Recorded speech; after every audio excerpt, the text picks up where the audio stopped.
আপনারা কম বেশি যাদের সায়েন্স ব্যাকগ্রাউন্ড না এমন কেউ যদি থেকে থাকেন তাহলেও ছোটবেলা মানে স্কুল লেভেলে নিশ্চয়ই যে ম্যাথমেটিক্স এর ইকুয়েশন বা সমীকরণ ওইটা নিশ্চয়ই করেছেন কম বেশি।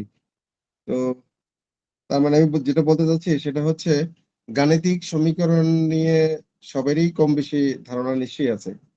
মানে সায়েন্স ব্যাকগ্রাউন্ড না হলেও দেখা গেছে যে ওইটাতে সবাই পড়তে হয়, যেটা সাধারণ গণিতে। তো এখানে আমরা যেটা পড়বো সেটা হচ্ছে রাসায়নিক সমীকরণ, মানে গাণিতিক সমীকরণ না, রাসায়নিক সমীকরণ। তো প্রথমে আমরা জানি যে রাসায়নিক সমীকরণ কি। একাধিক মৌল বা যৌগের মধ্যে পারস্পরিক রাসায়নিক পরিবর্তন যে সকল চিহ্ন, প্রতীক ও সংকেতের মাধ্যমে সংক্ষিপ্ত আকারে প্রকাশ করা হয় তাকে রাসায়নিক সমীকরণ বলে। তাহলে প্রথমে বলা হচ্ছে একাধিক মৌল বা যৌগের মধ্যে। আপনারা মৌল এবং যৌগ সম্পর্কে ধারণা একদম প্রথম ক্লাসেই পেয়ে গেছেন কেমিস্ট্রির। মৌলগুলো হচ্ছে সিঙ্গেল সিঙ্গেল পদার্থ, যেমন অক্সিজেন, হাইড্রোজেন, কার্বন, সোডিয়াম, এ ধরনের যেগুলো সিঙ্গেল পদার্থ হচ্ছে মৌল। আর যৌগ হচ্ছে যেই পদার্থের মধ্যে একাধিক মৌল উপস্থিত আছে সেগুলো হচ্ছে যৌগ। যেমন আমি যদি বলি যে সোডিয়াম ক্লোরাইড মানে খাবার লবণ, ওইটা একটা যৌগ, কারণ ওটার মধ্যে সোডিয়ামও আছে, ক্লোরিনও আছে। তো এখানে বলা হচ্ছে এই ধরনের একাধিক মৌল অথবা যৌগের মধ্যে পারস্পরিক রাসায়নিক পরিবর্তন, অর্থাৎ দুইটাও হতে পারে, দুইয়ের বেশি হতে পারে, যদি মৌল পারস্পরিকভাবে যুক্ত হয় এবং যুক্ত হয়ে যদি তাদের মধ্যে কোনো রাসায়নিক পরিবর্তন ঘটে, অথবা একাধিক মৌল না হয় সেটা একাধিক যৌগের মধ্যেও হতে পারে, অথবা একটা মৌল অন্য একটা যৌগের সাথেও হতে পারে। যৌগ যৌগ, মৌল মৌল, মৌল যৌগ বা যৌগ মৌল, এইভাবে পরস্পর মানে যুক্ত হয়ে যদি রাসায়নিক পরিবর্তন ঘটে এবং সেই পরিবর্তনকে যদি চিহ্ন, প্রতীক এবং সংকেতের মাধ্যমে সংক্ষিপ্ত আকারে প্রকাশ করা হয়, তখন তাকে বলা হবে রাসায়নিক সমীকরণ। এখানে এক্সাম্পল হিসেবে আমি দুইটা বলেছি, যেমন কার্বনকে বাতাসে দহন করলে কার্বন ডাই অক্সাইড উৎপন্ন হয়। এটা হচ্ছে আমাদের কি বলবো, অনেকটা যে সাহিত্য টাইপের কথা, যে কার্বনকে আমি যদি বাতাসে পোড়াই তাহলে কার্বন ডাই অক্সাইড উৎপন্ন হয়। বাস্তবতা তাই, আমরা জানি যে যদি কোনো কিছুকে আগুনে পোড়ানো হয় সেখানে কার্বন ডাই অক্সাইড উৎপন্ন হয়। এখন মজার ব্যাপার হচ্ছে আমরা কোনো কিছুকে যদি আগুনে পোড়াই কার্বন ডাই অক্সাইড কেন হয়? মানে ওখানে তো আহ, মানে অন্য কিছু হতে পারতো, নাইট্রোজেন ডাই অক্সাইড হতে পারতো। আসলে আমরা জানি যে অক্সিজেন আগুন জ্বালাতে সাহায্য করে। মানে যেখানে অক্সিজেন থাকে পর্যাপ্ত পরিমাণে সেখানে কিন্তু আগুন খুব ভালো জ্বলে। অক্সিজেন আগুন জ্বালাতে সাহায্য করে। জ্বালাতে সাহায্য করে বলতে আসলে কি, অক্সিজেন নিজে জ্বলে। জ্বালাতে সাহায্য করে এক জিনিস, আবার নিজে জ্বলা কিন্তু আরেক জিনিস। মানে বিষয়টা এরকম, যেমন হাইড্রোজেন হচ্ছে আসলে জ্বালাতে সাহায্য করে, সে নিজে জ্বলে না, জ্বালাতে সাহায্য করে। আর অক্সিজেন হচ্ছে সে নিজে জ্বলে। তো এই জন্য আমরা যদি কোনো বস্তুকে আগুনে পোড়াই তাহলে সেখানে কার্বন ডাই অক্সাইড গ্যাস উৎপন্ন হয় কেন? ওই যে পোড়ানো হলো সেখানে অক্সিজেনের দহন হয়েছে, অক্সিজেন পড়েছে নিজে। কিন্তু কোনো বস্তুকে পোড়ানো মানে কি, কোনো বস্তুকে পোড়ানো মানে হচ্ছে পৃথিবীতে যত বস্তু আছে তার মধ্যে বেশিরভাগ বস্তুর একটা উপাদান হচ্ছে কার্বন, অর্থাৎ কার্বনের উপস্থিতি বেশিরভাগ বস্তুতেই বিদ্যমান। সেজন্য কোনো বস্তুকে পোড়ানো মানে সেখানে কিন্তু কার্বনের দহন হয়। তো কিসের মধ্যে দহন হয়? অক্সিজেনের মধ্যে দহন হয়। তার মানে ওই অক্সিজেনের সাথে কার্বন যখন যুক্ত হয় তখন সেখানে কার্বন ডাই অক্সাইড উৎপন্ন হয়। এই জন্য বলা হচ্ছে কার্বনকে বাতাসে দহন করলে কার্বন ডাই অক্সাইড উৎপন্ন হয়। এবং এটাকে যদি আমরা রাসায়নিক সমীকরণের মাধ্যমে দেখাতে চাই তাহলে হবে কার্বন যোগ oxygen equal to carbon dioxide. এটা যেমন আমি বাংলায় বললাম বা এখানে দেখানো আছে, এটাকেই রাসায়নিক সংকেতের মাধ্যমে দেখাতে হবে। রাসায়নিক সমীকরণ রাসায়নিক সংকেতের মধ্যে দেখাতে হয়। এই জন্য কার্বনের সংকেত হচ্ছে সি, সি প্লাস অক্সিজেনের সংকেত হচ্ছে O2। আর এটা থেকে উৎপন্ন হবে কার্বন ডাইঅক্সাইড, মানে CO2। আপনার কি এটা বুঝতে পেরেছেন? হ্যালো? জি স্যার। আচ্ছা, একইভাবে আমি আরেকটা এক্সাম্পল দিয়েছি, যেমন ক্যালসিয়াম ও অক্সিজেন বিক্রিয়া করে ক্যালসিয়াম অক্সাইড উৎপন্ন করে। ঠিক একইভাবে ওই যে ক্যালসিয়াম প্লাস অক্সিজেন সমান হচ্ছে ক্যালসিয়াম অক্সাইড। এখন হয়তো আপনাদের প্রশ্ন জাগতে পারে মনে, যে ক্যালসিয়ামকে অক্সিজেনের সাথে বিক্রিয়া কিভাবে করাবো। আমি একদিন একটা কথা বলেছিলাম, মানে ওই যে ভৌত পরিবর্তন এবং রাসায়নিক পরিবর্তন বলতে গিয়ে, যেমন চুনা পাথর হচ্ছে ক্যালসিয়াম কার্বনেট, চুনা পাথরের রাসায়নিক সংকেত হচ্ছে ক্যালসিয়াম কার্বনেট। যখন ওই চুনা পাথরকে আপনি চুন হিসেবে, শক্ত চুন হিসেবে মানে পানির মধ্যে ভিজান, তখন হচ্ছে ওইটা ক্যালসিয়াম অক্সাইড। মানে চুনা পাথরকে কিন্তু ডিরেক্ট পানিতে ভিজানো হয় না। আহ এবং মানে বিশেষ করে খাওয়ার চুন আর যেটা ওয়ালের মধ্যে লাগানো হয়, একই চুন, সংকেত এক, কিন্তু একটু পার্থক্য আছে। খাওয়ার চুনটা হচ্ছে একটু রিফাইন্ড, মানে পরিশুদ্ধ। আর যেটা ওয়ালে লাগানো হয় সেটা অতটা রিফাইন্ড না। খাওয়ার চুন যেটা, ওটা হচ্ছে ক্যালসিয়াম অক্সাইড। এবং ওই ক্যালসিয়াম অক্সাইড আহ এটা কিভাবে হয়? এটা হয় হচ্ছে ক্যালসিয়াম আর অক্সিজেন মিলে। তার মানে চুনা পাথর যে তৈরি হয়, ওখানে মূল উপাদান হচ্ছে ক্যালসিয়াম। শক্ত বা পাথর জাতীয় যে সমস্ত, যেমন আমার হাড়ের মধ্যে কিন্তু ক্যালসিয়াম আছে। যে কারণে ওই যে ডাক্তাররা কি করেন, যে অনেক সময় বয়স্ক রোগীদেরকে যদি একটু ব্যথার সমস্যা হয়, মানে হাড় ক্ষয় হয়ে যায় বা এই সমস্ত কারণে যদি ব্যথা হয় আর কি। ব্যথার তো অনেক ধরনের কারণ থাকে।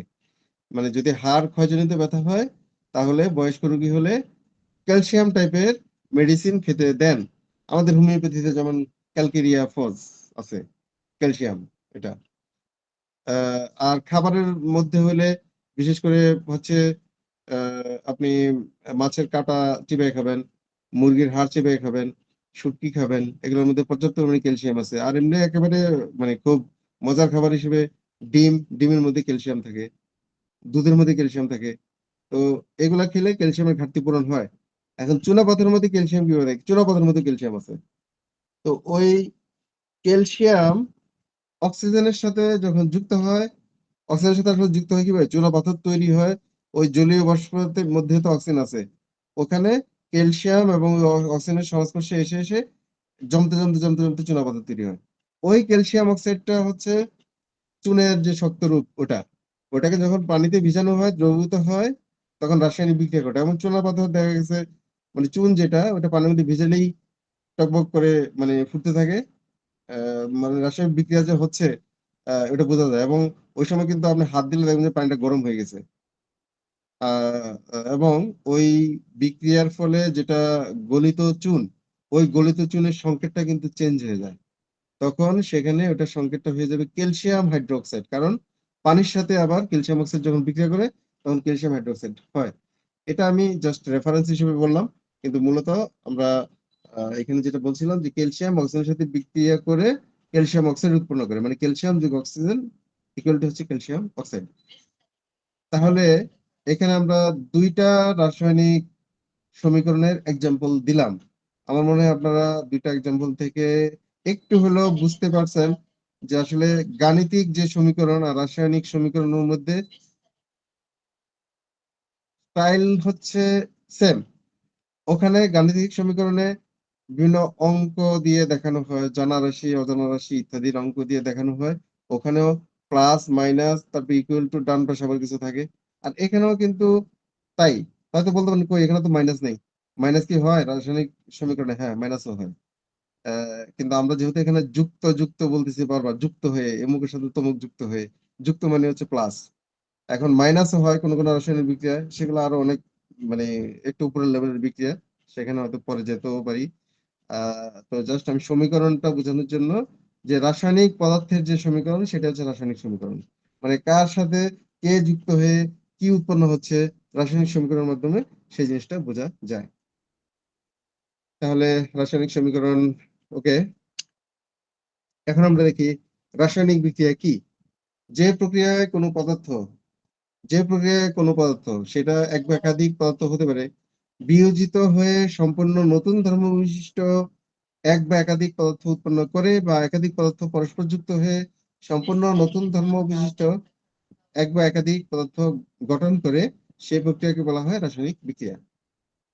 অর্থাৎ হচ্ছে, যদি দুইটা পদার্থ বা দুইয়ের বেশি পদার্থ পরস্পর যুক্ত হয়ে নতুন ধর্ম বিশিষ্ট একটা যৌগ হতে পারে, একাধিক যৌগ হতে পারে, যদি উৎপন্ন করে, তখন এই বিক্রিয়াকে বলা হবে রাসায়নিক বিক্রিয়া। আবার আহ এমনও হতে পারে যে শুধুমাত্র দুইটা পদার্থ যুক্ত হয়ে একটা যৌগ উৎপন্ন করেছে, অথবা দুইটা পদার্থ যুক্ত হয়ে দুইটা যৌগ উৎপন্ন করেছে, বা তিনটা যৌগ উৎপন্ন করেছে। মানে সে যাই হোক না কেন, মোট কথা দুই বা এক বা একাধিক যৌগ উৎপন্ন করলে তখন এই বিক্রিয়াকে বলা হবে রাসায়নিক বিক্রিয়া।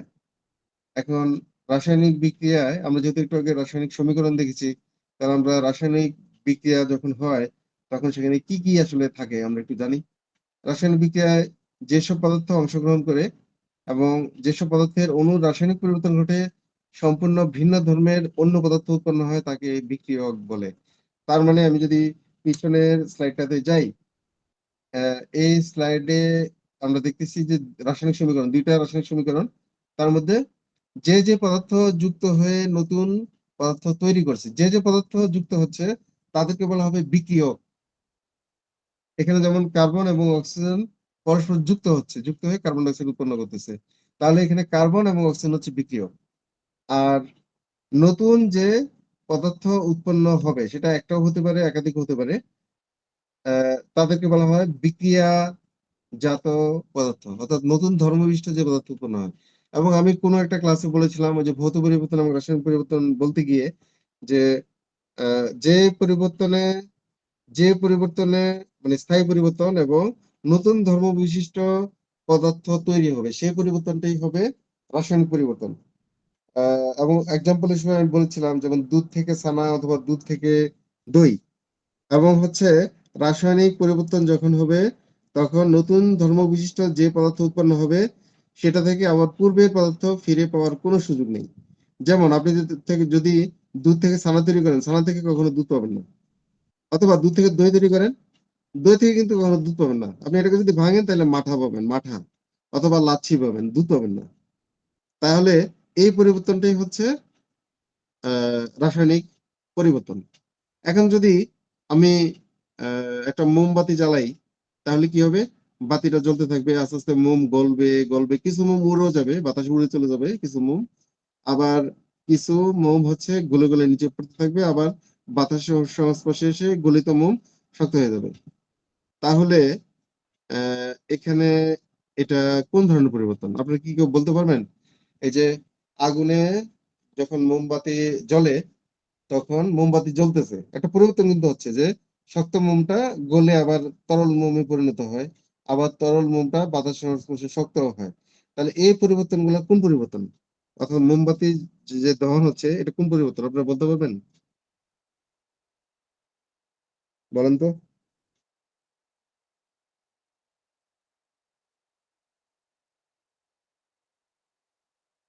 বলে ফেলেন, সাহস করে বলে ফেলেন, ভুল হলেও কোনো সমস্যা নেই। আর যদি বলতে পারেন সঠিক উত্তর হলে বুঝতে পারবো যে আপনারা পরিবর্তনটা বুঝতে পেরেছেন আর কি, যে এই যে রাসায়নিক পরিবর্তন বা ভৌত পরিবর্তন বুঝতে পেরেছেন।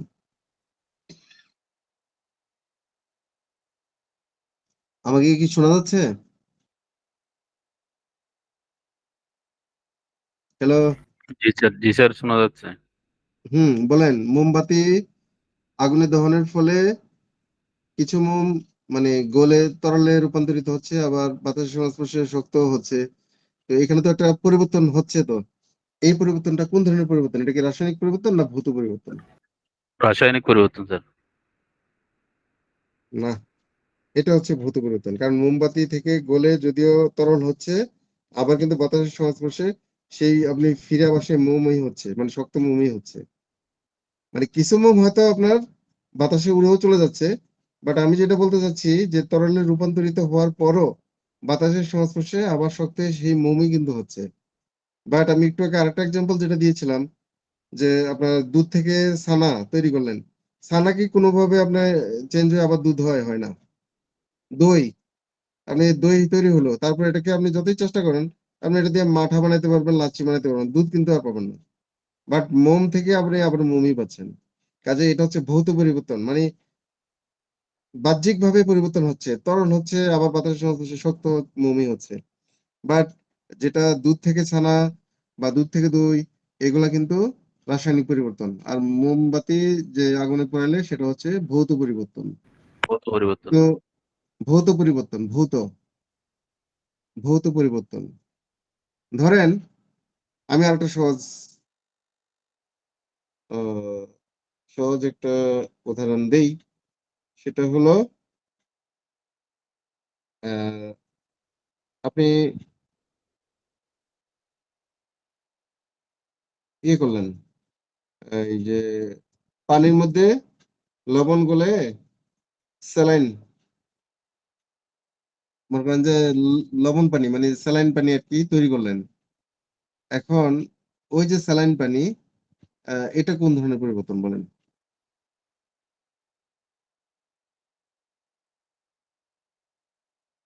আমি সহজ একটা ক্লু দিয়ে দিয়েছিলাম, সেটা হলো যে রাসায়নিক পরিবর্তন। স্যার রাসায়নিক পরিবর্তন, স্যার রাসায়নিক পরিবর্তন যেটা আগের অবস্থায় ফেরা যায় না। তাই কি? মানে লবণ পানি থেকে কি কোনোভাবে লবণ আলাদা করা যায় না? লবণ পানি থেকে এটা তো পূর্বের অবস্থা আর ফেরা যায় না, লবণকে আর সেটাই তো আমি আলাদা করা প্রশ্ন যায় না। করতেছি যে ওইটা কি কোনোভাবে মানে লবণ ফেরত পাওয়া যায়, যায় না লবণ পানি থেকে? যায় তো? না স্যার। যায়। লবণ উৎপন্ন হয় কিভাবে? এখন হয়তো মানে বিভিন্ন যে মোল্লা সল্ট, তারপরে কি বলে আমিরাবাদ আয়োডাইড সল্ট, মানে লবণ তৈরির মেশিন পত্র আছে, কিন্তু অনেক আগে লবণ তৈরি হতো কোথা থেকে বলেন? লবণ কোথা সমুদ্র থেকে তৈরি থেকে, হতো? সমুদ্র থেকে স্যার। সমুদ্র থেকে, মানে সমুদ্রের পানি থেকে, তাই তো? তো জি সমুদ্রের স্যার। পানি থেকে লবণকে বিশেষ প্রক্রিয়ায় তো মানে লবণকে বের করে আনা হতো কিভাবে? ওই যে সমুদ্রের নিকটবর্তী এলাকায় খালি জায়গা বাদ দিয়ে ওখানে পানি জমানো হতো। তারপর সূর্যের তাপে পানি বাষ্প আকারে উড়ে যেত, এবং সেখানে হয়তো মাটি বা বালি মিশ্রিত লবণের একটা স্তর পড়তো। সেটাকে রিফাইন টিফাইন করে তারপরে মানে বাজারজাতকরণের জন্য লবণকে বের করে আনা হতো। যদিও ওই ওই লবণের মধ্যেও মানে বালি টালি কিছু মিশ্রিত থাকতো আর কি। আর এখন তো লবণ যেগুলো তৈরি হয় এগুলো হচ্ছে কেমিক্যাল দিয়ে তৈরি। মানে কেমিক্যাল দিয়ে তৈরি কিভাবে?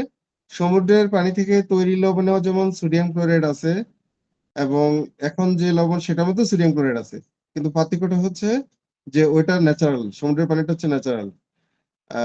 মানে জীবাশ্ম থেকে আপনার পানির সাথে মিশে সমুদ্রের পানি লবণাক্ত হয় কেন? আসলে সমুদ্রের পানিতে জীবাশ্ম মিশে ওই লবণটা ওখান থেকে হচ্ছে। আহ, এবং যেটা নাকি এখন বাজারে পাওয়া যায় লবণ, এটা কিন্তু সরাসরি সোডিয়াম এবং ক্লোরিন মানে কেমিক্যাল থেকে তৈরি করা হচ্ছে। দুইটা লবণের মধ্যে পার্থক্য আছে। যতই চিল্লাচিল্লি করুক যে আয়োডাইড আয়োডাইড লবণ, আপনার এই লবণ কিন্তু আমি বলবো ক্ষতিকর।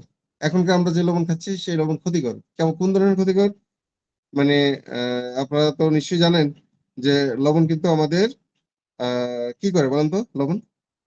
লবণের অপকারিতা কি বলেন? আপনারা তো কেউ হয়তো এখানে থাকতে পারেন যে অলরেডি ডিএসএমএস পাস করে ফেলছেন, এরকমও থাকতে পারেন। আবার হয়তো বা কেউ আছেন যে পড়াশোনা করতেছেন, তো কাজেই মানে ডাক্তারির পাশাপাশি কিন্তু আপনাদের এরকম অনেক কিছুই জানা দরকার আর কি। বা ভবিষ্যতে যদি ডাক্তারি পেশায় সম্পূর্ণভাবে যুক্ত হন, প্রেসক্রিপশনে তো ওগুলো লিখবেন।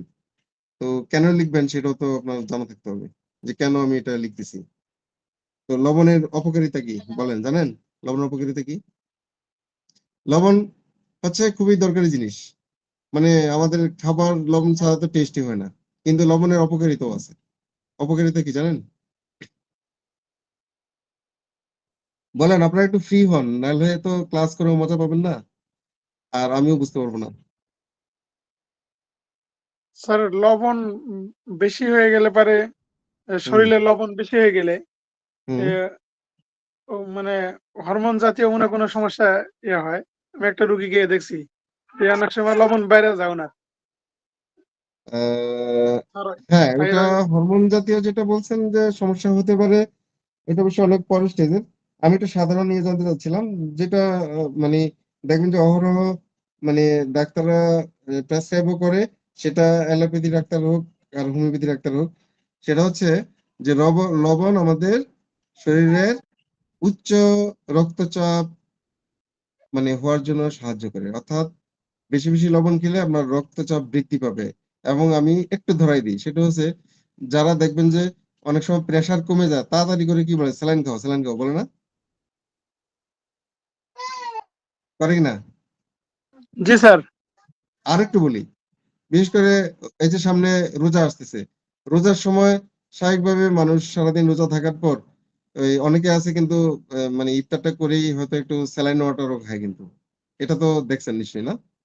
তারপরে যারা জি নাকি স্যার। গরমের দিনে দেখবেন যে যারা ওই যে রিক্সা চালায় বা একটু দৈহিক পরিশ্রম বেশি করে, যখন দুর্বল হয়ে যায় তখন একটু ওই যে স্যালাইন গুলে খায়। কেন খায়? ওটা আসলে শরীরের রক্তচাপ বাড়ায় দেয়। ঠিক আছে?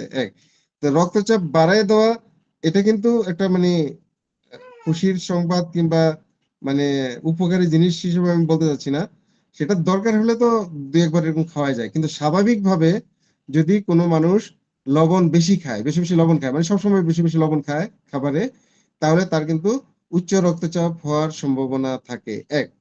তার মানে আপনারা এজ এ ডক্টর যখন কোনো পেশেন্ট দেখবেন যে তার মানে হাই ব্লাড প্রেশার আছে, একদম স্ট্রেট প্রেসক্রিপশনে লিখবেন যে অতিরিক্ত লবণ খাবেন না, অথবা খাবারে আলাদা লবণ খাবেন না।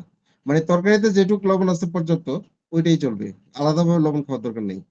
খাবারে আলাদা লবণ খাবেন না। অথবা আরো আছে যাদের নাকি হৃদরোগ আছে, মানে হার্ট ডিজিজ। কারণ হার্ট ডিজিজ তো হয়, যাদের হার্ট ডিজিজ আছে ওদের কিন্তু বেশিরভাগ পেশেন্টের হচ্ছে হাই ব্লাড প্রেশার আছে।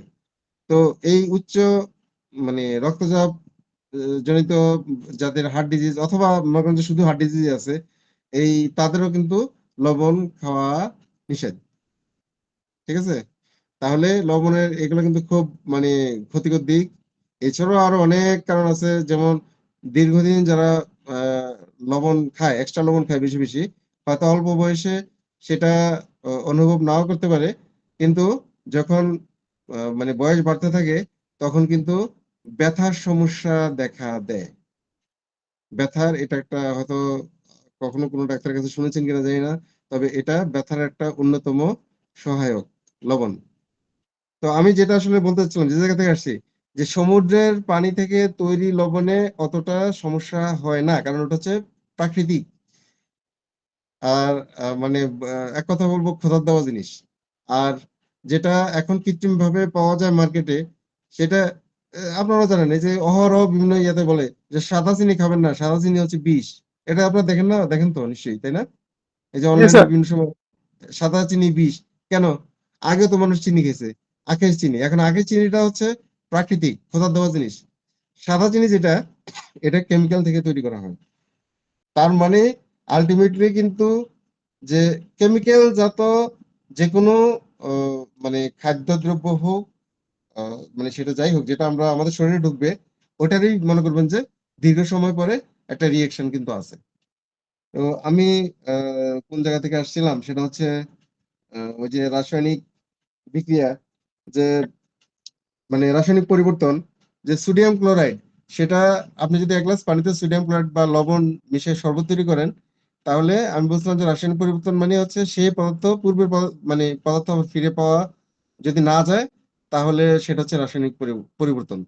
তো এখন আসলে লবণ পানি থেকে লবণ পাওয়া সম্ভব, সেটা পরিমাণ কম হইতে পারে। একবার আপনি শরবত তৈরি করে ফেললে আবার ফিরে লবণ পাবেন, এটা নিশ্চিত, কিন্তু সেটা কম হইতে পারে।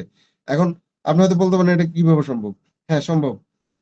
সেটা হচ্ছে আপনি যদি বিশেষ প্রক্রিয়ায় পানিটাকে বাষ্প আকারে আহ, মানে উড়াই দিতে পারেন, তাহলে নিচে তলানি হিসেবে কিছুটা লবণ জমে থাকবে, মানে লবণ আপনি ফিরে পাবেন, একটু হলেও পাবেন। কাজে এই পরিবর্তনটাকে আপনি রাসায়নিক পরিবর্তন তখন বলতে পারবেন না, এটা হচ্ছে ভৌত পরিবর্তন। হ্যাঁ, কিছু কিছু আবার আছে, যেমন আপনি যদি লবণের সাথে অন্য কোনো পদার্থের বিক্রিয়া ঘটান, সেক্ষেত্রে কিন্তু আবার লবণ হয়তো আপনি পাবেনই না ফিরে, তখন এটা আবার রাসায়নিক পরিবর্তন হয়ে যাবে। কিন্তু আমি যে এক্সাম্পলটা এখন দিয়েছি, এটা হচ্ছে ভৌত পরিবর্তন। যাক, আমার মনে হয় আপনারা ভৌত পরিবর্তন এবং রাসায়নিক পরিবর্তন মানে অনেকটাই বুঝে ফেলছেন এবং আস্তে আস্তে আরো বুঝবেন। মোট কথা হচ্ছে যে কোনো বিক্রিয়ার পরে নতুন পদার্থ তৈরি হলো, এখন ওই পদার্থটাকে যদি আপনি আগের পদার্থ অল্প পরিমাণেও ফিরে পান, তাহলে সেটা ভৌত পরিবর্তন হয়ে যাবে। আর যদি টোটালি ওই পদার্থ ফিরে পাওয়ার কোনো সম্ভাবনা না থাকে বা না পাওয়া যায়, তখন এটা হয়ে যাবে রাসায়নিক রাসায়নিক পরিবর্তন। পরিবর্তন। এখন আসি আমরা যে রাসায়নিক বিক্রিয়ার বৈশিষ্ট্য কি। রাসায়নিক বিক্রিয়া একটি রাসায়নিক পরিবর্তন যা নতুন পদার্থ গঠন করে। এটা তো একেবারেই প্রথম এবং প্রধান বৈশিষ্ট্য, নতুন পদার্থ তৈরি করতে হবে। রাসায়নিক বিক্রিয়ায় বিক্রিয়ার হার, চাপ, তাপমাত্রা বিক্রিয়কগুলির ঘনত্বের উপর নির্ভর করে এবং প্রভাবিত হয়। একটু আপনাদের হয়তো কথাগুলো বুঝতে সমস্যা হবে। এটা আসলে যেটা বলা হচ্ছে যে একটা রাসায়নিক বিক্রিয়া কতক্ষণ চলবে বা একটা রাসায়নিক বিক্রিয়ার ফলে কি পরিমাণ নতুন পদার্থ উৎপন্ন হবে, সেটা নির্ভর করবে হচ্ছে পারিপার্শ্বিক চাপ, তাপমাত্রা এবং বিক্রিয়কগুলোর ঘনত্বের উপর। বিক্রিয়ককে একটু আগে আমি বলেছি যে যে পদার্থ যুক্ত হয়ে রাসায়নিক বিক্রিয়া সংঘটিত হয়। ওই যে ওখানে একটা এক্সাম্পল দিয়েছিলাম, কার্বন এবং অক্সিজেন মিলে কার্বন ডাইঅক্সাইড হয়। ওখানে কার্বন এবং অক্সিজেন হচ্ছে বিক্রিয়ক। তাহলে এখানে যে কথাটা বলা হচ্ছে যে এই বিক্রিয়কের ঘনত্বের উপর নির্ভর করে, অর্থাৎ বিক্রিয়ক যত বেশি হবে রাসায়নিক বিক্রিয়াটা তত বেশিক্ষণ চলবে এবং তত বেশি ওই যে নতুন পদার্থ উৎপন্ন হবে এবং নির্ভর করবে আরো কিসের উপর? বাহ্যিক তাপমাত্রা এবং চাপের উপর। এটা কেন বলা হচ্ছে? এটা বলা হচ্ছে এই কারণে, কিছু কিছু রাসায়নিক বিক্রিয়া আছে যে আপনি বাইরে থেকে যদি তাপ প্রয়োগ না করেন অথবা চাপ প্রয়োগ না করেন, তাহলে রাসায়নিক বিক্রিয়া শুরুই হবে না। অর্থাৎ তাপ অথবা চাপ প্রয়োগ করতে হবে। অর্থাৎ আমি যদি আরেকটু সহজ করে বলি, মনে করেন যে বিক্রিয়ক দুইটাকে আপনি একসাথে মিশালেন, ওরা একসাথে গায়ে গায়ে লেগে আছে, কিছুই হবে না।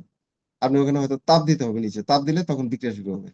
তাহলে এটাই হচ্ছে বাহ্যিক একটা আহ আহ, নিয়ামক বলা হয়, নিয়ামক ফ্যাক্টর আর কি ইংরেজিতে, যে যেটা নাকি রাসায়নিক বিক্রিয়া সংগঠনের জন্য হেল্প করে। এরকম ভাবে আবার কিছু বিক্রিয়া আছে যেগুলোকে বাইরে থেকে চাপ প্রয়োগ করলে তখন বিক্রিয়া শুরু হয়, নাহলে হবে না। তাহলে এটা একটা বৈশিষ্ট্য। বিক্রিয়ায় কোনো পরমাণু ধ্বংস বা তৈরি হয় না, কিন্তু বিক্রিয়ক থেকে একটি নতুন পদার্থ তৈরি হয়। ইন্টারেস্টিং ব্যাপার। এটা অনেকটা ওই যে শক্তির নিত্যতা সূত্র বা শক্তির অবিনাশিতাবাদ আমি একদিন বলেছিলাম যে শক্তির সৃষ্টি বা ধ্বংস নেই, এক রূপ থেকে এক বা একাধিক রূপে রূপান্তরিত হয় মাত্র। এটা হচ্ছে শক্তির অবিনাশিতাবাদ বা শক্তির নিত্যতার সূত্র বলা হয়। ঠিক অনেকটা এরকমই যে বিক্রিয়ায় কোনো পরমাণু ধ্বংস হয় না, অর্থাৎ যে যেই যৌগ বা মৌল যুক্ত হয়ে রাসায়নিক বিক্রিয়া সংঘটিত হয়, তাদের মধ্যে মানে ধরলাম যে দুইটা মৌল যুক্ত হয়ে রাসায়নিক বিক্রিয়া সম্পন্ন হলো, তাহলে ওই দুইটা মৌলের মধ্যে যতটা পরমাণু থাকবে, ওই যে নতুন কোনো পদার্থ তৈরি হলো, ওই মোট পরমাণুর সংখ্যা কিন্তু একই থাকবে। যেমন ওই এক্সাম্পলটাতে আমি আবার যাই, যেমন ক্যালসিয়াম এবং অক্সিজেন। ক্যালসিয়ামের মধ্যে যতটা পরমাণু থাকবে এবং অক্সিজেনের মধ্যে যতটা পরমাণু থাকবে, এই যে ক্যালসিয়াম অক্সাইড উৎপন্ন হচ্ছে, ওই ক্যালসিয়াম অক্সাইডের মধ্যে মোট পরমাণু সংখ্যা তত থাকবে। তার মানে এই কথাটাই বলা হচ্ছে এখানে, যে বিক্রিয়া কোনো পরমাণু ধ্বংস বা তৈরি হয় না, ওই বিক্রিয়ক থেকে নতুন পদার্থ শুধু তৈরি হয়, মানে পরমাণুর সংখ্যাটা সমান থাকে। দুইটি পরমাণু বা আয়ন বা অণুর মধ্যে একটি বিক্রিয়া ঘটতে পারে এবং তারা একটি নতুন বন্ধন তৈরি করে। দুটি পরমাণু অথবা আয়ন, এখন আপনাদের কাছে আবার আয়নটা নতুন একটা শব্দ মনে হতে পারে। আচ্ছা, পরমাণু তো পরমাণু, ওইটা সম্পর্কে আগে বলা হয়েছিল। আয়ন মানে হচ্ছে, এটাও আমি একটু বলেছিলাম, সেটা হচ্ছে ওই যে কোনো কোনো মৌলের সাথে বলছিলাম যে যোজনী প্লাস হইতে পারে মাইনাস হতে পারে, যার নাকি অতিরিক্ত পরিমাণে মানে ইয়ে থাকবে, ইলেকট্রন উপস্থিত থাকবে, মানে সে দান করতে পারবে, তখন সে হচ্ছে ধনাত্মক আয়ন প্লাস। আর যার নাকি ঘাটতি থাকবে, মানে অন্য মৌল থেকে ইলেকট্রন গ্রহণ করবে, সে হচ্ছে মাইনাস। মনে রাখার জন্য আমি বলি, যার কাছে ইলেকট্রন বেশি থাকবে সে হচ্ছে ধনী, এজন্য ধনাত্মক মানে প্লাস। আর যার কাছে কম থাকবে সে তো লোন করতে হবে, ঋণী, মানে অন্যের থেকে ধার নিতে হবে বা মানে চেয়ে নিতে হবে, তাহলে সে হচ্ছে ঋণাত্মক, ঋণী, ঋণাত্মক ঋণাত্মক আয়ন। তো আয়ন মানে হচ্ছে যখন কোনো মৌল রাসায়নিক বিক্রিয়ায় অংশগ্রহণ করে তখন সেই মৌল মানে যুক্ত হওয়ার জন্য প্রথমে আয়নিত হইতে হয়, অর্থাৎ একটা টেন্ডেন্সি তৈরি হইতে হয়, নতুবা কিন্তু যুক্ত হইতে পারবে না। ওই সারা জীবন পাশাপাশি বসে থাকবে, কিন্তু একজন আরেকজনের সাথে যুক্ত হবে না। যুক্ত হওয়ার জন্য একটা টেন্ডেন্সি, মানে উভয় পক্ষের মধ্যে একটা টেন্ডেন্সি তৈরি হতে হবে। আর টেন্ডেন্সিটা তৈরি হওয়া মানে হচ্ছে প্রকাশ পাওয়া, যে হ্যাঁ কে ধনী আর কে ঋণী, আর তখনই হচ্ছে ওরা যুক্ত হবে। ওই অবস্থাটাই হচ্ছে আয়ন। তো এখানে বলা হচ্ছে যে দুটি পরমাণু বা আয়ন বা অণুর মধ্যে একটি বিক্রিয়া ঘটতে পারে, আহ তারা নতুন বন্ধন তৈরি করতে পারে। এখন কোন ধরনের বন্ধনের মধ্যে আবার ধরন আছে, কোন ধরনের বন্ধন তৈরি করতে পারে, এগুলো আমি ক্লাস করাবো আরো পরে।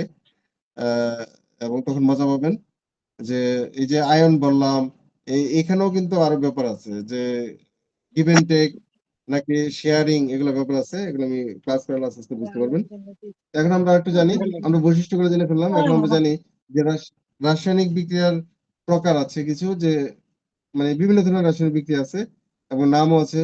তাহলে কোন ধরনের বিক্রিয়া হলে এটাকে কোন রাসায়নিক বিক্রিয়া বলা হবে সেটা আমরা জানি।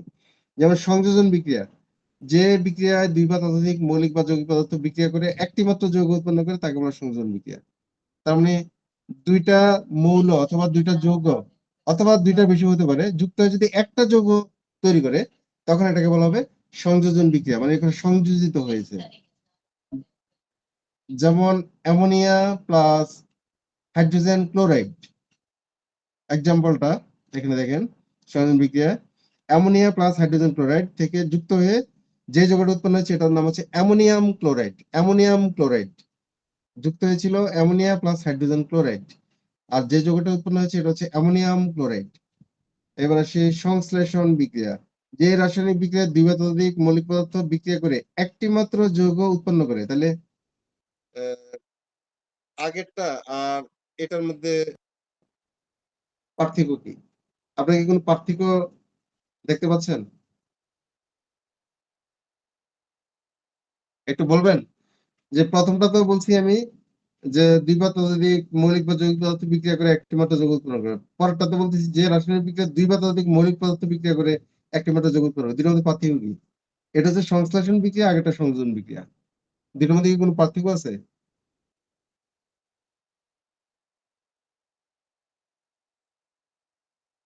হ্যালো, এই স্লাইডটা কি দেখা যাচ্ছে? স্যার, সংযোজন বিক্রিয়া ওইটা আগেরটা সংযোজন বিক্রিয়া, হ্যাঁ, হ্যাঁ, বলো। কিন্তু সংযোজিত হয়েছে, ওখানে সংযোজিত হয়েছে। এই দ্বিতীয় নাম্বারটা সংশ্লেষণ বিক্রিয়া, এটা আসলে ভালো বুঝিনি। হ্যাঁ, আমি এটাই জাস্ট জানতে চাচ্ছি দুইটার মধ্যে কি কোনো পার্থক্য আছে। দেখেন দুইটার মধ্যে কিন্তু একটি মাত্র যৌগ উৎপন্ন হয়েছে, কিন্তু প্রথমটা সংযোজন, দ্বিতীয়টা সংশ্লেষণ। পার্থক্য আছে। সেটা হলো যে যদি মৌলিক মানে সংযোজন বিক্রিয়ায় মৌলিক পদার্থের মধ্যে বিক্রিয়া হতে পারে, আবার মৌলিক বা যৌগিক পদার্থের মধ্যে বিক্রিয়া হতে পারে। বুঝতে পারছেন? যেমন এই যে প্রথম বিক্রিয়াটাতে দেখেন অ্যামোনিয়া, এটা কিন্তু যৌগিক পদার্থ, কারণ এটার মধ্যে নাইট্রোজেন আছে, হাইড্রোজেন আছে।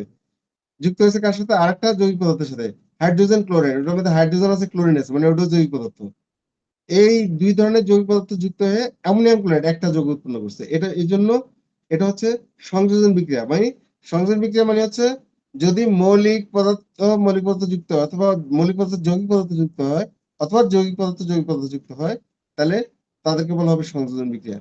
আর সংশ্লেষণ বিক্রিয়া অবশ্যই মৌলিক পদার্থ যুক্ত হইতে হবে, এখানে কোনো যৌগিক পদার্থ যুক্ত হইতে পারবে না।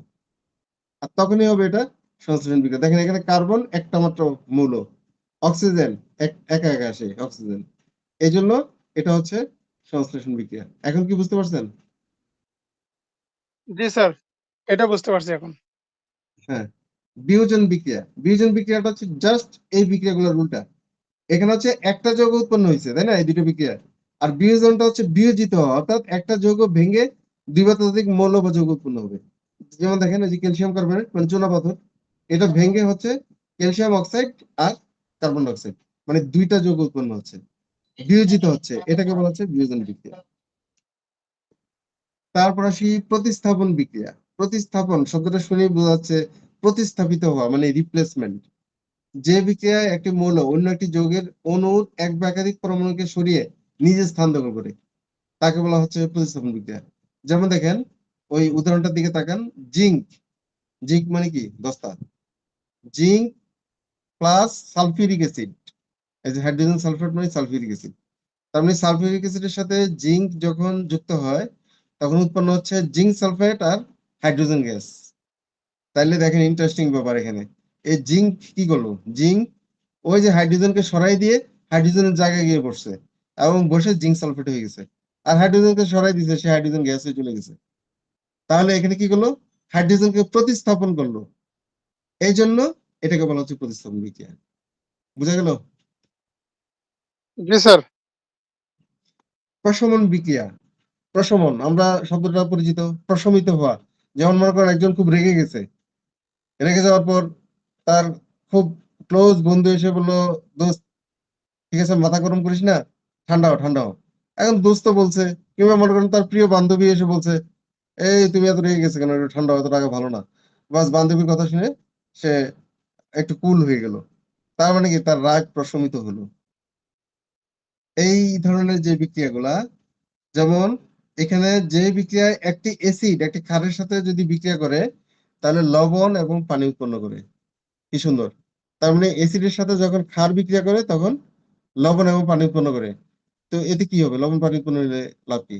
হ্যাঁ, লাভ একটা আছে, সেটা হলো এখানে এই যে বিক্রিয়াগুলোকে অ্যাসিড এবং ক্ষার প্রত্যেকের ধর্ম কিন্তু হারায় যাবে। তার মানে যার যার ধর্ম প্রশমিত হবে। ওই যে আমি উদাহরণ দিলাম, যে রেগে গেছে, তার বান্ধবী এসে বলছে, এই তুমি মাথা কেন এত গরম করছো, এত রাগা ভালো না। বান্ধবীর কথা শুনে, মিষ্টি সুরের কথা শুনে বাস তার রাগ থেমে গেছে, মানে তার রাগ প্রশমিত হয়ে গেল। তাহলে ওই যে তার রাগান্বিত যে বন্ধু, তার ওই বৈশিষ্ট্য পরিবর্তন হয়ে গেল। আবার বান্ধবী হয়তো ওর হাসি দিয়ে বলছে, তার এখন যখন রাগ থেমে গেছে তখন কিন্তু বান্ধবী হাসি টাসি বন্ধ করে দিয়ে এবার মানে মূল কথায় আসছে। তাহলে তারও বৈশিষ্ট্য পরিবর্তন হয়ে গেছে। তো এই যে প্রশমিত হওয়া মানে যার যার ধর্ম পরিবর্তন হয়ে যাওয়া, বা যার যার ধর্মটা তখন নষ্ট হয়ে যাবে এবং নতুন ধর্মবিষ্ট পদার্থ উৎপন্ন হবে, তখন এটাকে বলা হবে প্রশমন বিক্রিয়া। এখানে বলাই হচ্ছে যে অ্যাসিড এবং ক্ষার বিক্রিয়া করে লবণ এবং পানি উৎপন্ন করে। তারা উৎপন্ন করতেছে কি? লবণ আর পানি। ওই যে অ্যাসিডের ধর্ম হারায় যাবে, ক্ষারের ধর্ম হারায় যাবে। যেমন উদাহরণস্বরূপ হাইড্রোক্লোরিক অ্যাসিড ম্যাগনেসিয়াম অক্সাইডের সাথে বিক্রিয়া করে ম্যাগনেসিয়াম ক্লোরাইড। এই ম্যাগনেসিয়াম ক্লোরাইড কিন্তু একটা লবণ। ম্যাগনেসিয়াম ক্লোরাইড লবণ উৎপন্ন করতেছে এবং পানি উৎপন্ন করে। তাহলে দেখেন এখানে কিন্তু হাইড্রোক্লোরিক অ্যাসিডও নাই, হারাই গেছে তার অ্যাসিডের ধর্ম। আর ম্যাগনেসিয়াম অক্সাইড এটা কিন্তু হচ্ছে ক্ষার, তার ক্ষারের ধর্ম হারাই গেছে, কারণ এখানে তো ক্ষার আর নাই, আসছে হচ্ছে ম্যাগনেসিয়াম ক্লোরাইড লবণ। সোডিয়াম ক্লোরাইড যেরকম লবণ, ম্যাগনেসিয়াম ক্লোরাইড লবণ। এখন একটা মজার কথা বলবো আপনাদেরকে। মানে কেন কেমিস্ট্রি পড়তে হয়, কেন ফিজিক্স পড়তে হয়, আমি প্রত্যেকটা ক্লাসে কিন্তু একটু লিঙ্ক করার চেষ্টা করি। কারণ আপনারাও যাতে নিজেরা বুঝতে পারেন যে হ্যাঁ আসলে আমাদের এই সাবজেক্ট গুলা, ডাক্তারি পড়তে এসে ওই সাবজেক্ট গুলার জ্ঞান দরকার আছে। এটা আপনাদেরও যাতে আপনারা বুঝতে পারেন, কিংবা আপনাদেরকেও যদি কেউ প্রশ্ন করে যাতে আপনারা বলতে পারেন যে না এই কারণে আমরা ফিজিক্স কেমিস্ট্রি পড়ার দরকার আছে। আচ্ছা, আমি লিঙ্কটা দেখাচ্ছি কোথায়, দেখেন। এই যে প্রশমন বিক্রিয়া, কি বললাম? যে অ্যাসিড এবং ক্ষারের ধর্ম নষ্ট হয়ে যায় এবং লবণ পানি উৎপন্ন করে। তাহলে আমরা ডাক্তারিতে এটা কোথায় অ্যাপ্লাই করি? আহ ধরেন কারো গ্যাস্ট্রাইটিস হলো। গ্যাস্ট্রাইটিস হওয়ার কারণে, গ্যাস্ট্রাইটিসের কিন্তু অনেক ধরনের সিমটম থাকে। মানে নরমাল ভাষায় যদি আমি বলি, গ্যাস গ্যাস যাদের গ্যাস্ট্রিকের পেশেন্ট যারা, ওদের কিন্তু অনেক ধরনের সিমটম থাকে। কারো আছে যে গ্যাস্ট্রিকের সমস্যা শুধু বায়ু নিঃসরিত হয়, মানে নিচের দিকে। আবার কারো আছে যে গ্যাস্ট্রিকের সমস্যা, এই পেট একটু ভরা ভরা ভাব থাকে, মানে বায়ু অতটা নিঃসরিত হয় না। আবার কারো আছে উপরের দিকে চাপ দেয়, মানে বুকের উপরের দিকে চাপ দেয়। আবার কারো আছে যে পেটে ব্যথাও হয় এই গ্যাস্ট্রিক জনিত কারণে।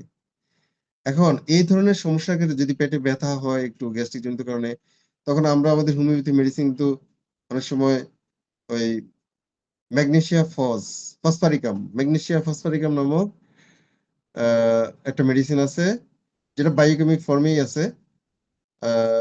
ওইটা আমরা খেতে দিই পেশেন্টকে। তখন হয়তো দেখা গেল যে ওইটা খেলে পরে পেশেন্টের ব্যথা চলে যায়। মানে ওই যে গ্যাস্ট্রাইটিস জনিত ব্যথা চলে যায়। আসলে কেন ব্যথা চলে যায়?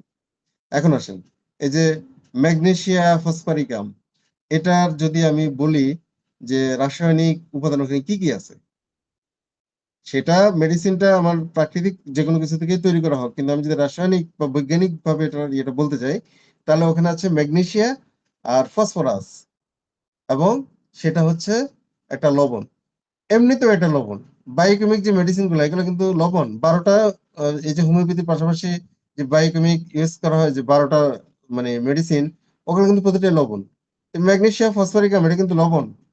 তো ইন্টারেস্টিং ব্যাপার হচ্ছে যে এই লবণটা যখন পেশেন্ট মানে গ্রহণ করে, তখন তার অ্যাসিডিটি ভাবটা কমে যায়। মানে ওই যে গ্যাস্ট্রাইটিস সমস্যা আছে, অ্যাসিডিটি ভাবটা কমে যায়। এখন কমে যায় কেন? হয়তো বলতে পারেন যে লবণ কি তাহলে অ্যাসিডের ধর্ম নষ্ট করে? না, অ্যাসিডের ধর্মকে প্রশমন করে হচ্ছে ক্ষার। কিন্তু ওই যে ম্যাগনেসিয়া আছে, ম্যাগনেসিয়া আর আমাদের বডি থেকে অক্সিজেন কিছুটা পায়, ওখানে কিন্তু ক্ষার তৈরি হয়। ক্ষার তৈরি হয়ে তার অ্যাসিডিক যে অবস্থাটা ওটাকে প্রশমিত করে, যে কারণে তখন ওই যে গ্যাস্ট্রাইটিস জনিত যে ব্যথা বা ওটা কমে যায়। এখন আসি, যেটা তো আমাদের হোমিওপ্যাথি, অ্যালোপ্যাথি কি করে? অ্যান্টাসিড খেতে দেয়। অ্যান্টাসিড যে মেডিসিনটা, ওইটার মধ্যে দেখেন আপনারা যে ক্ষার আছে। অ্যান্টাসিড মেডিসিনের যে মূল মানে কেমিক্যালসটা কি আছে, ওটা যদি আপনারা লিকুইড অ্যান্টাসিড বোতলের গায়ে দেখেন কি আছে, ওখানে ক্ষার আছে। আসলে ওটা খাইলে কেন ওই যে বুক জ্বলতেছে, মানে অ্যাসিড ফর্ম করে বুক জ্বলে, কিন্তু দেখা যাচ্ছে ওটা খাওয়ার পর আস্তে আস্তে বুক জ্বালা কমেছে, তার কারণ কি? তার কাছে তার মধ্যে যে অ্যাসিড তৈরি হলো, ওই অ্যাসিডটা ক্ষার প্রশমিত করে লবণের পানি তৈরি করে দিচ্ছে। তো কাছে তার অ্যাসিডিটি তখন নষ্ট হয়ে যাচ্ছে, কমে যাচ্ছে। আরো এক্সাম্পল দিই, দেখেন আপনারা ওই যে ইন্ডিয়ান একটা ইনু ইনু পাওয়া যায় ওষুধের দোকানে, যে বলা যায় 6 সেকেন্ডের মধ্যে আপনার মানে টিভিতে অ্যাড দেয় যে আপনার অ্যাসিড ফর্ম করেছে, 6 সেকেন্ডের মধ্যে আপনার অ্যাসিডিটি ব্যথা কমে যাবে, বা অ্যাসিড ফর্ম করলে সেটা মানে প্রশমিত হবে। কেন? ওই যে সল্ট, ইনু, ওইটাও আপনারা পড়ে দেখেন গায়ের মধ্যে কি লেখা আছে, কি আছে উপাদান। আপনারা যদি এভাবে অ্যানালাইসিস করেন তাহলে কিন্তু খুব জটিল কিছু না। আপনার মেডিসিন গুলো অ্যানালাইসিস করে যদি দেখেন যে কি আছে মেডিসিনের মধ্যে, কেন এটা এই রোগের রুগীকে আমরা দিচ্ছি, মানে আমরা তো হোমিওপ্যাথি রুগীকে ট্রিটমেন্ট দিই, তাহলে আমরা মানে এই রোগে আক্রান্ত রুগীকে কেন আমরা এই মেডিসিনটা দিচ্ছি? যদিও আমরা মানে অর্গান অফ মেডিসিন বা ম্যাটেরিয়া মেডিকেল আলোকে সিমটম ধরে ইয়ে করি, কিন্তু সিমটমের আড়ালে কিন্তু আপনি যদি ওই অ্যানালাইসিসটা করেন তাহলেও পেয়ে যাবেন যে আসলে তার এই সমস্যাটা হচ্ছে, এই সমস্যাটা কি কোনো লবণের অনুপস্থিতিতে হচ্ছে, বা তার মধ্যে কি নতুন কোনো মানে জৈবিক কোনো ফ্লুইড তৈরি হচ্ছে, যেটাকে ওই মেডিসিনটা দিলে ওটাকে প্রশমিত করতেছে, যে কারণে তার ওই কষ্টটা লাঘব হয়ে যাচ্ছে। তাহলে দেখেন এই যে প্রশমন বিক্রিয়া কিন্তু একটা গুরুত্বপূর্ণ বিক্রিয়া। এবং কেউ যদি ফার্মাকোপিয়া নিয়ে ভবিষ্যতে মনে করেন ফার্মাসিস্ট হিসেবে ফার্মাসিউটিক্যালস কোম্পানিতে কাজ করতে চান, তাহলে আপনাদের এই বিক্রিয়াগুলা সম্পর্কে খুব ভালো দখল থাকতে হবে। কারণ আপনি তো মেডিসিনের ফর্মুলা দিবেন, তাহলে কোন কোন উপাদান কোন কোন উপাদানকে প্রশমিত করে, কোন উপাদানের এফেক্টে কি হয়, রাসায়নিক বিক্রিয়া ঘটে, সেই নলেজ গুলো লাগবে। এখন আসেন দহন বিক্রিয়া। দহন মানে জ্বালানো পোড়ানো আর কি। যে রাসায়নিক বিক্রিয়া বায়ু বা অক্সিজেনের উপস্থিতিতে কোনো পদার্থ অগ্নিসংযোগ বা তার ভিন্ন কোনো পদার্থে পরিণত হয়। অর্থাৎ আমি একটু আগে বলেছি যে অক্সিজেন নিচে জ্বলে। তো এই জন্য যে কোনো পদার্থ যদি অক্সিজেনের মধ্যে পোড়ানো হয়, এবং ওখানে অথবা যদি বিক্রিয়ার ফলে ওখানে তাপ উৎপন্ন হয়, পোড়ানো হয় অথবা তাপ উৎপন্ন হয়, তাহলে সেই বিক্রিয়াগুলোকে বলা হবে দহন বিক্রিয়া। যেমন ম্যাগনেসিয়ামকে যদি অক্সিজেনে পোড়ানো হয়, তাহলে ম্যাগনেসিয়াম অক্সাইড প্লাস, দেখেন আমি লিখে রাখছি হিট। হিট মানে তাপ। রাসায়নিক বিক্রিয়া দুই ধরনের হতে পারে। কোনো কোনো রাসায়নিক বিক্রিয়ার তাপ উৎপন্ন হয়, কোনো কোনো রাসায়নিক বিক্রিয়ার তাপ হারায় যায়, শোষিত হয়। একটু আগেই আমি এক্সাম্পল দিয়েছিলাম একটা, যে আপনি যদি খাবার চুন যে শক্ত ফর্মে আছে, সেটাকে যদি পানিতে ভিজান, দেখবেন টকবক করে ফুটতে থাকে। তার মানে কি? ওখানে তাপ উৎপন্ন হচ্ছে। এই ওটা হচ্ছিল ক্যালসিয়াম অক্সাইড। ওটাকে যখন পানির মধ্যে ভিজাবেন, তখন ক্যালসিয়াম হাইড্রোক্সাইড উৎপন্ন হয়। এখন ক্যালসিয়াম হাইড্রোক্সাইড উৎপন্ন হচ্ছে, আহ, আর কি উড়ে যাচ্ছে, যে টকবক করে ফুটতেছে, কি উড়ে যাচ্ছে আসলে? ওখানে ওখানে কোন একটা গ্যাস তো উৎপন্ন হচ্ছে, উড়ে যাচ্ছে। ওখানে কার্বন ডাইঅক্সাইড গ্যাস উৎপন্ন হচ্ছে এবং ওটা উড়ে যাচ্ছে। তো কিন্তু তাপ উৎপন্ন হচ্ছে, যে কারণে আপনি পানিটা ধরলে দেখবেন তখন গরম। তাহলে এটাই হচ্ছে দহন বিক্রিয়া, যেখানে তাপ উৎপন্ন হবে, অথবা রাসায়নিক বিক্রিয়াটা সংগঠনের জন্য আপনাকে বাইরে থেকে তাপ প্রয়োগ করতে হবে, তাহলে রাসায়নিক বিক্রিয়া সংগঠিত হবে। সেই বিক্রিয়াগুলোকে বলা হয় দহন বিক্রিয়া। বিনিময় বিক্রিয়া মানে হচ্ছে বদলা বদলি, গিভ এন্ড টেক। তার মানে যে সকল রাসায়নিক বিক্রিয়ায় দেখা যায় দুটো যৌগ যদি বিক্রিয়া করে, ওই যৌগগুলা ভেঙে একটার সাথে আরেকটা বদলা বদলি করে আর কি। যেমন এখানে দেখানো হচ্ছে সিলভার নাইট্রেট, তার সাথে যুক্ত হচ্ছে সিলভার ক্লোরাইড। তাহলে সিলভার নাইট্রেটের মধ্যে কি আছে? সিলভার আছে, নাইট্রেট আছে। নাইট্রেট একটা যৌগমূলক, ওটার মধ্যে আবার দুইটা উপাদান আছে, নাইট্রোজেন এবং অক্সিজেন। আর সোডিয়াম ক্লোরাইডের মধ্যে সোডিয়াম আছে, ক্লোরিন আছে। উৎপন্ন হলো কি? Silver chloride. তার মানে সিলভারের পাশে এসে বসছে ক্লোরিন সোডিয়াম ক্লোরাইড থেকে, আর ওই যে সোডিয়ামের পাশে গিয়ে বসছে নাইট্রেট। তাহলে সিলভার ক্লোরাইড উৎপন্ন হলো আর সোডিয়াম নাইট্রেট উৎপন্ন হলো। কি সুন্দর! মানে নতুন দুইটা যৌগ উৎপন্ন হয়েছে, বাট এটা পরস্পর স্থান বিনিময় করেছে। এই জন্য এই বিক্রিয়াগুলোকে বলা হবে বিনিময় বিক্রিয়া। এই আমি 7টা রাসায়নিক বিক্রিয়া এক্সাম্পল সহ আপনাদেরকে মানে বর্ণনা দেওয়ার চেষ্টা করেছি। হয়তো একবারেই আপনাদের বিষয়গুলা ক্লিয়ার হবে না, আস্তে আস্তে আপনারা পড়বেন, বারবার পড়বেন, দেখবেন যেগুলা আস্তে আস্তে আপনাদের ধারণাগুলো পরিষ্কার হয়ে গেছে। আর তারপরেও যদি কোনোটা আপনাদের ধারণা ক্লিয়ার না হয়ে থাকে, আমাকে অবশ্যই মানে পরবর্তী যে ক্লাস হবে কেমিস্ট্রির উপরে, অবশ্যই আমাকে প্রশ্ন করবেন, আমি আবার বুঝিয়ে দিব। তাহলে আজকের জন্য এখানে ক্লাস শেষ করতেছি। ও, এখানে আরেকটা স্লাইড আছে, একটু জাস্ট 1 মিনিট লাগবে। রাসায়নিক পদার্থের প্রকারভেদ, মানে রাসায়নিক পদার্থ কি কি ধরনের হয়ে থাকে, কিন্তু এগুলো ছাড়া আরো প্রকার আছে, আগে এগুলো জেনে নেন। আয়নিক যৌগ হয়, সমযোজী যৌগ হয়, জৈব যৌগ হয়। আয়নিক যৌগ হচ্ছে যেগুলা আয়ন তৈরি করতে পারে, ওই যে গিভ এন্ড টেক, ধনী অথবা ঋণী। আর সমযোজী যৌগ মানে হচ্ছে যেগুলা ইলেকট্রন শেয়ার করতে পারে, ভাগাভাগি করতে পারে, হ্যান্ডশেক করতে পারে। মানে ওই যে দোস্ত, মানে দোস্ত হলে কিন্তু আহ, যদি কি বলবো, একেবারে কি বলে, মানে দিল কাহে টুকরা, এরকম দোস্ত যদি হয়, তাহলে কিন্তু আবার আইনিক যুগের মতো হইতে পারে, মানে গিভ এন্ড টেক, দেওয়া নেওয়া। আর যদি মোটামুটি দোস্ত হয়, তাহলে সমযোজী যৌগ হবে, মানে জাস্ট শেয়ারিং। আর জৈব যৌগ যেগুলা, এগুলার প্রথম এবং গুরুত্বপূর্ণ বৈশিষ্ট্য হচ্ছে কার্বন অবশ্যই থাকবে। আমি শুরুতে আজকে বলছিলাম যে পৃথিবীতে যত বস্তু আছে, আমাদের শরীরেও কার্বন আছে। মানে যত বস্তু আছে তার মধ্যে বেশিরভাগ বস্তুর মধ্যেই কার্বন উপস্থিত আছে। তো এই বলে আজকের ক্লাস আমি শেষ করতেছি। এটা আগের স্লাইড, আপনারা আগের ক্লাস দেখেছেন, এটা আমি রাখছি আমি, ওই যে বিভিন্ন যৌগমূলক গুলার যোজনী এবং আধান, এটা আগের ক্লাস আপনারা দেখেছেন। এই বলে আজকের ক্লাস শেষ করতেছি। ধন্যবাদ, সবাইকে ভালো থাকবেন।